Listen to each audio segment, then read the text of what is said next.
दोस्तों आज मैं आपके लिए अंग्रेजी का एक ऐसा टॉपिक लेकर आया हूं ना जिससे आपने ना तो कभी पढ़ा होगा ना फेसबुक या यूट्यूब पे देखा होगा। देखो ए और एन का मतलब क्या होता है, एक, और दा की कभी हिंदी नहीं पता थी, लेकिन आज मैं आपको देसी स्टाइल में बताऊंगा। ग्रामर को एक साइड में रख के भेजे में घुस जाएगा। ध्यान से सुनो सुनो भैया, ये एक स्टोरी है राजा की और उसकी बेटी की, जिसमें हमें फिलअप करना है ए और एन और दा। और ये फिलअप करते करते एंड में आपको दा इतना याद हो जाएगा जितना आपको खुद का नाम भी याद नहीं होगा। सुनो भाई, मेरे स्टाइल से सुनो। जब भी किसी कहानी में या किसी सेंटेंस में किसी व्यक्ति का, किसी जगह का, किसी सामान का नाम पहली बार लिया जाए तो हम दा लगाएंगे। क्या ओ सॉरी, ए और एन लगाएंगे। जब भी किसी वस्तु, व्यक्ति या सामान, किसी का नाम पहली बार लिया जाए, ए और एन लगाएंगे। और जब उसी चीज का नाम दोबारा, तिबारा या बार बार लिया जाए तो दा लगाएंगे। आप ध्यान से सुनेंगे, मेरे साथ भरते रहेंगे। लेकिन उससे पहले बस एक छोटी सी चीज और यहां पर लिख देता हूं। ये चीज याद रखिए, क्योंकि ये तो अकेला है, इसके बारे में तो कोई जानना नहीं है ज्यादा, ये दो दो है। तो इसीलिए ए, ई, आई, ओ, यू, इन्हें स्वर बोलते हैं। व्यंजन जो है, सॉरी व्यंजन, स्वर बोलते हैं, वॉवल्स। तो इनके साथ आप हमेशा एन लगाना। और इसके अलावा, है ना, देखिए यहां पे मैं एरो बना देता हूं। इनके अलावा, इनके अलावा, इनके अलावा, तो इनके अलावा हम हमेशा ए का प्रयोग करेंगे। यानी ए, ई, आई, ओ, यू 5 छोड़ गए। बी के साथ, सी के साथ, एफ के साथ, एक्स के साथ, जेड के साथ, बस इनके साथ नहीं। चलो अब शुरुआत कर देते हैं इसकी स्टोरी की। सुनिए, देयर वाज डैश किंग, राजा था। इसकी हिंदी हुई राजा था। अब यहां पर देखिए तीनों में से क्या लगाएं, ए, एन और दा। तो यहां पर सबसे पहले देखिए राजा की बात हो रही है, तो राजा की एंट्री पहली बार हुई है, पहली बार। तो जब भी पहली बार होगी दा को तो दफा करो, हमें ए और एन में से ही लगाना है। तो अब ए लगाएं या एन लगाएं, ये तो कंफर्म हो गया कि यही लगेगा, वो नहीं लगेगा। क्या लगेगा? तो राजा आ रहा है के से, के फॉर किंग। और के ना तो ए है, ना ई है, ना आई है, ना ओ है, ना यू है, यानी इनके अलावा है, तो ए लगाएंगे। तो there was a king, there was a king, एक राजा था। आगे क्या हुआ फिर? Dash king was very rich, राजा बड़ा अमीर था। अब आप देखेंगे फिर से राजा की बात हो रही है, पहली बार नहीं हो रही, क्योंकि पहली बार हो चुकी है। अब राजा की बात हो रही है बार बार। तो बार बार में क्या लगाना है? दा लगाना है। चाहे ए हो, ई हो, आई हो, यू हो, ही हो, कुछ भी हो, दा ही लगेगा सबके साथ। तो यहां पे लिखेंगे दा। तो the king was very rich, जो राजा था वो बहुत अमीर था। आगे देखिए क्या हुआ। Dash king had dash daughter, राजा की बेटी थी। डैश किंग, डैश छोड़ते हैं, किंग हैड डॉटर, राजा की बेटी थी। अब राजा की बात पहली बार हुई है? नहीं, ये तो तीसरी चौथी बार हो रही है। अभी था तो ऊपर इतनी बार राजा राजा राजा। ओहो, तो ये तो बार बार आ रहा है, तो ससुरेश के साथ फिर हम दाई लगाएंगे। द किंग, है ना, the king had dash daughter, उसकी बेटी थी। बेटी की एंट्री हुई है पहली बार, तो यहां पे हम क्या लगाएंगे? अ लगाएंगे। क्यों एन क्यों नहीं? क्योंकि डी से शुरू हो रहा है और एन लगाते हैं ए, ई, आई, ओ, यू वालों के साथ। इसके अलावा तो ए लगाते हैं, तो ए लगाएंगे। ठीक है, डॉटर, राजा की बेटी थी। फिर क्या हुआ जी? Daughter was dash intelligent girl, ठीक है ना। तो डॉटर जो थी वो इंटेलिजेंट गर्ल थी। अब यहां पे देखिए, जो डॉटर शब्द है इसकी एंट्री फिर दोबारा हुई है, क्योंकि अभी तो राजा की बेटी बता रहा था, ये तो एंट्री हो गई थी। अब दोबारा हुई है, तो अब डॉटर के साथ ए नहीं लगाएंगे, अब डॉटर के साथ लगाएंगे द। तो द डॉटर वाज थी, क्या थी? Intelligent girl. अब इस शब्द की एंट्री पहली बार हुई है, इंटेलिजेंट गर्ल। ये उसके लिए एक एडजेक्टिव की तरह यूज है, उसकी क्वालिटी बता रहे हैं। तो ये क्वालिटी उसकी पहली बार मेंशन हो रही है इस स्टोरी में। तो पहली बार हो रही है, तो ए और एन लगाएंगे, द नहीं लगाएंगे। तो ए लगाएं या एन, तो इंटेलिजेंट आ रहा है आई से, और मैच हो गया ए, ई, आई, ओ, यू के साथ एन लगाते हैं। तो an intelligent girl, the daughter was an intelligent girl, जो बेटी थी वो एक इंटेलिजेंट लड़की थी। अच्छा, फिर क्या हुआ? Dash father was worried about dash girl, मैं इसे काले में लिख देता हूं। Father was worried about girl, जो पिता था वो लड़की के बारे में चिंतित था। क्यों चिंतित था? आगे देखेंगे क्या चिंता थी। पहले ए, एन और द लगाते हैं। भाई देखिए, फादर की एंट्री क्या हो रही है? पहली बार। लेकिन रुको, ये फादर पहली बार नहीं आ रहा है, क्योंकि ये कोई नया फादर नहीं है, ये राजा को ही फादर कहा गया है। तो कोई भी शब्द जब किसी के लिए यूज हो उसकी जगह पे एज अ नाउन, एडजेक्टिव नहीं, क्योंकि एडजेक्टिव तो इंटेलिजेंट यूज हो चुका है, एज अ नाउन इसके लिए यूज हो। राजा के लिए ही यूज हो गया, शी यूज हो गया, फादर यूज हो गया, अंकल यूज हो गया, है वो वही बंदा जो चलता आ रहा है, तो अलग से फिर उसका पहली बार नहीं मानेंगे, यानी वो वही है जो बार बार ऊपर से रिपीट होता आ रहा है। सो इसीलिए फादर वर्ड पहली बार आया, लेकिन इसका कनेक्शन राजा से ही है, ये राजा को ही कहा गया, कोई नया फादर नहीं आ गया है, ठीक है, इतना शक मत करो इसकी मम्मा पे। तो यहां पे द लगाएंगे, क्या लगाएंगे, द फादर, ये जो पिता था वॉज वरीड अबाउट गर्ल, वो लड़की के बारे में चिंतित था। अब कोई नई लड़की आ गई, अरे नहीं नहीं सर, नई लड़की नहीं, उसी की बेटी की बात हो रही है, ये बार बार आ रहा है शब्द, बस बदल के आ गया, ओ अच्छा ये वही है, तब तो ठीक है, इसके साथ भी द लगाएंगे, अबाउट द गर्ल, ठीक है। The father was worried about the girl, जो पिता था वो लड़की के बारे में बहुत चिंतित था। फिर क्या हुआ आगे, बिकॉज, क्योंकि he was looking for dash good and, है ना, हैंडसम बॉय फॉर प्रिंसेस। ओ शादी ब्याह की बात हो रही है, तो मतलब वो जो हम ऊपर पढ़ रहे थे ना कि राजा, वो जो पिता था अपनी बेटी के बारे में चिंतित था, तो इसलिए चिंतित था क्योंकि वो अपनी लड़की के लिए एक खूबसूरत सा राजकुमार या लड़का ढूंढ रहा था। अच्छा जी, चलो देखते हैं इसमें क्या क्या आएगा। तो ये कहां से, यहां तक तो हमने भर दिया था, because he was looking for, क्योंकि वो तलाश रहा था, लुक फॉर मतलब तलाशना, क्या तलाश रहा था, गुड एंड हैंडसम बॉय।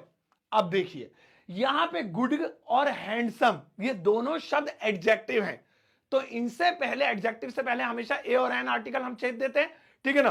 तो यहां पे इसीलिए ये एंट्री भी पहली बार हो रही है, तो इसीलिए ए गुड, ठीक है, and a handsome, a good and a handsome, a good and a handsome यानी एक अच्छा और एक खूबसूरत, दो अलग अलग क्वालिटी हो गई, जिसमें दोनों क्वालिटियों की एंट्री इस कहानी में पहली बार हो रही है, ठीक है। बॉय लड़का, किसके लिए, प्रिंसेस के लिए, प्रिंसेस शब्द पहली बार आ रहा है, पहली बार आ रहा है ना, लेकिन नहीं, ये तो पहली बार जरूर आ रहा है, लेकिन ये उसके लिए आ रहा है जिसका नाम ऑलरेडी बार बार मेंशन है स्टोरी में। कभी उसे डॉटर कहा गया है, कभी उसे गर्ल कहा गया है, अब उसे राजकुमारी कह दिया गया, क्योंकि वो लड़की, वो बेटी, वो राजकुमारी है तो एक ही राजा की लड़की है ना, तो इसीलिए यह दिखने में पहली बार दिख रहा है प्रिंसेस, लेकिन इसका कनेक्शन इन सभी से है, सो यहां पे भी दा लगाएंगे for the princess. So he was looking for a good and a handsome boy for the princess, वो राजकुमारी के लिए, यानी अपनी बेटी के लिए, यानी अपनी लड़की के लिए, अपनी प्रिंसेस के लिए एक लड़का तलाश रहा था। अच्छा, फादर, FATHER, अबे भैया ये एक्स्ट्रा कैसे लगा दिया, हटाओ इसे। फादर, काला वाला लेते हैं, father searched dash boy in dash east and in dash west, पिता ने पूरब में लड़का तलाशा, पश्चिम में लड़का तलाश। राजा होके इतनी टेंशन हो रही है तो आम आदमी का क्या हाल होगा। चलो खैर, मैं उनकी पर्सनल लाइफ में नहीं पढ़ना चाहता, मैं क्या कह रहा हूं कि राजा ने पूरा पश्चिम, मतलब कहने का मतलब यह हर जगह लड़का तलाशा। तो चलिए देखिए, फादर, अब ये फादर तो हम बोर हो गए पढ़ पढ़ के, कभी ये किंग बन के आ जाता है, कभी ये कुछ बन के आता है, फादर बन के आ गया, बात वही है, ऊपर से कई बार रिपीट हो चुका है। सो द फादर सर्चड, तलाशा, बॉय, ओए है ये बॉय, अब ये तो अब दूसरी बार आ गया ये, क्योंकि अभी तो हमने पढ़ा था ना कि लड़का तलाश रहा है, तो अब ये वही लड़का है जिसकी तलाश है, ठीक है ना। सो यहां पे द लगाएंगे क्योंकि दोबारा रिपीट हुआ है। अब देखिए कहां तलाश है, ईस्ट में और वेस्ट में। अब पूरी स्टोरी में ईस्ट और वेस्ट पहली बार आ रहा है ना, पहली बार, है ना। आप ऊपर से नीचे तक देखिए, कहीं भी ईस्ट और वेस्ट नहीं दिखाई देगा, यहां आया ईस्ट पूर्व और वहां आया वेस्ट पश्चिम, है ना। लेकिन देखिए रूल तो यही कहता है जो अब तक हम सीखते आ रहे हैं कि यहां पर तो ए ही आना चाहिए क्योंकि पहली बार एंट्री हुई है, लेकिन रूल ने कुल 10 चीजें ऐसी अलग रखी हैं जो ना जहां पर ये वाला रूल लागू होता, ना यहां पर। ये कौन सी, दिशाओं के नाम के साथ, नदियों के नाम के साथ, पहाड़ों के नाम के साथ, देशों के नाम के साथ, देशभक्तों के नाम के साथ, धर्मों के नाम के साथ, धर्म ग्रंथों के नाम के साथ, ग्रहों के नाम के साथ, तारों के नाम के साथ, और एक मुझे याद नहीं आ रहा है, नहीं तो मैंने इस पे अलग वीडियो बनाई हुई, उसमें मैंने रट्टाफिकेशन करके सारे बताए हुए, 9 तो मैंने गिनवा दिए अभी हाथों हाथ। इनसे पहले चाहिए पहली बार आए, चाहिए बार बार आए, डजंट मैटर, दा ही लगेगा हमेशा। तो नदियों के नाम के साथ, पहाड़ों के नाम के साथ, धर्म ग्रंथों के नाम के साथ, धर्मों के नाम के साथ, दिशाओं के नाम, ईस्ट और वेस्ट, ये तो इसी 10 में आ गया। तो इसीलिए in the east and in the west, इनके साथ ये वाला फॉर्मूला लागू नहीं होता 10 चीजों के साथ, वो याद कर लेना, मैंने अभी बता दिए हैं, ठीक है ना। वीडियो को स्लो मोशन में देख के कर लेना, सो लिख लेना कहीं पे। अच्छा, father search the boy in the east and in the west, उसने पूरब और पश्चिम में तलाशा, क्या हुआ, वन डे डैश सेंट, एक संत, एक महात्मा, केम इन डैश किंग्स पैलेस, एक दिन एक महात्मा राजा के पैलेस में आए, महल में आए। अब देखिए यहां पे क्या हो रहा है कि संत की एंट्री हो रही है पहली बार। संत कोई है नहीं, ठीक है, नहीं ना, ये अभी इससे ताल्लुक हो रहा है कि वही लड़का, ये भी कंफर्म नहीं है जिससे, जो संत से शायद हम ये सोचे शादी हो जाएगी। यानी कुल मिला के ये एक स्ट्रेंजर अजनबी बंदे की एंट्री हो रही है। तो पहली बार आ रहा है तो ए और एन लगाएंगे। तो एस है, एस ना ए है ना ई है ना आई है ना ओ है यू है, ये इसमें है तो ए लगाएंगे। A saint came in the king's palace, राजा के महल में आया। अब महल की एंट्री पहली बार हो रही है, लेकिन अगर ये खाली महल लिखा होता कि महल में आया तो पहली एंट्री मानते, लेकिन इसमें उसी बंदे का नाम जोड़ दिया जो बार बार लिया जा रहा है, राजा। तो राजा का महल, खाली महल नहीं, राजा का महल, तो इसीलिए फिर से दा लगाना पड़ेगा, क्योंकि ये एंट्री अब पहली नहीं मानी जाएगी। अगर खाली होता ना कि संत महल में आया तो ए पैलेस ही लगाते, क्योंकि पैलेस पहली बार आ रहा है इसमें स्टोरी में। लेकिन उससे पहले देखो किंग लिख दिया, किंग्स पैलेस, तो अब हमें पता चल गया हो ये वही राजा जिसकी बार बार जिक्र होता जा रहा है, ठीक है, किंग्स पैलेस, ठीक है ना। सेंट वाज यंग मैन, है ना, जो संत था वो क्या था, वो यंग आदमी था, है ना। तो अब ऐसे में हम लोग क्या करेंगे, फिर से हम लोग देखेंगे संत की एंट्री री एंट्री हुई अब, यानी अब ये बार बार वाली कैटेगरी में आ गया। अभी ऊपर संत महल में आया था, अब संत के बारे में बता रहे कि जो वो खूबसूरत हैंडसम था, तो यहां पे फिर से दा लगाएंगे, क्योंकि अब यहां पे ए और एन का सीन खत्म हो गया, वो ऑलरेडी लग गया जब पहली एंट्री थी। अब दूसरी एंट्री है, सेंट वाज अब यंग मैन। अब यंग मैन क्या है, अभी हमने देखा था ये वो बताने के लिए क्वालिटी एडजेक्टिव कहलाता है, एडजेक्टिव से पहले ए और एन लगाते हैं, तो यहां पे ए लगाएंगे क्योंकि वाई से आ रहा है यंग, वाई से आ रहा है, तो ए ई आई ओ यू में है नहीं है, तो यंग मैन, ठीक है। फिर किंग राजा ने फॉन्ड, उसने पा लिया, ग्रूम एक दूल्हा, फॉर प्रिंसेस राजकुमारी के लिए। ओहो, जो संत आए थे वो हैंडसम थे और यंग थे, तो उन्होंने कहा संत भी है, महात्मा आदमी है और यंग भी है, तो फिर भाई इनसे अच्छा क्या हो सकता है, तो उन्हें अपनी लड़की के लिए एक दूल्हा मिल गया। तो यहां पे राजा की एंट्री फिर से क्या हो रही, फिर हो रही है।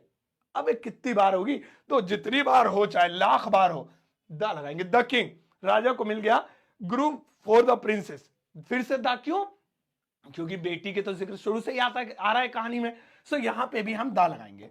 तो इसीलिए किसी चीज की एंट्री जब पहली बार हो या एडजेक्टिव हो तो ए और एन, और किसी चीज की एंट्री जब बार बार हो तो दा लगाएंगे। और 10 चीजें ऐसी हैं जिसमें पहली बार या बार बार का रूल लागू नहीं होता, उसमें दा ही लगना है हर कीमत पे। वो 10 चीजें मैंने आपको बता दी हैं। अगर यहां तक देख रहे हो तो मेरी नजर में सैल्यूट है आप लोगों को कि अपना टाइम इतना ज्यादा वेस्ट करने के बजाय इन्वेस्ट कर रहे हो एजुकेशन में। बहुत आगे जाओगे, बहुत बड़े आदमी बनोगे एजुकेशन के मामले में। आज के दौर में लोग रीले चला रहे हैं लेकिन पढ़ते नहीं है, तो मुझे बहुत खुशी है आप देख रहे हैं। आपके लिए एक वर्क छोड़ के जा रहा हूं, यहां पर आपको कुछ नहीं, ज्यादा नहीं, बस एक छोटी सी स्टोरी है, छोटी सी कहानी, इसमें ए एन और दा भरना है।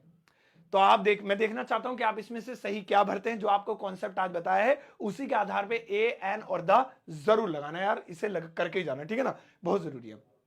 और हाँ, आप मेरी किताब ऑर्डर कर सकते हैं घर बैठे अमेज़न या फ्लिपकार्ट से, या मेरा कोर्स 10 दिनों का super basic English speaking course, या दोनों चीजें ले सकते हैं। दोनों के लिए लिंक वीडियो के डिस्क्रिप्शन बॉक्स में है। और पढ़ाई को बढ़ावा दीजिए, वीडियोस को शेयर किया कीजिए। जितनी वीडियोस आप इंस्टाग्राम पे, फेसबुक पे देखते हैं, आप अपने स्टेटस पे लगाने से भी घबराते हैं कि माँ बाप देख लेंगे तो क्या कहेंगे। अगर कोई एजुकेशनल वीडियो स्टेटस पे लगाएंगे या शेयर करेंगे तो माँ बाप भी प्राउड फील करेंगे कि यार हमारा बच्चा देखो पढ़ाई लिखाई वाली मोबाइल पे चीजें देखता है। तो मैं ही नहीं, सभी टीचर्स को सपोर्ट किया कीजिए। हर एक एजुकेशनल कंटेंट को स्टेटस पे लगाइए, ग्रुपों में शेयर कीजिए और वीडियो को लाइक करके जाइएगा। अब जाओ इस वीडियो को सबके साथ शेयर करना, जाते आते एक प्यारा सा लाइक देकर जाना।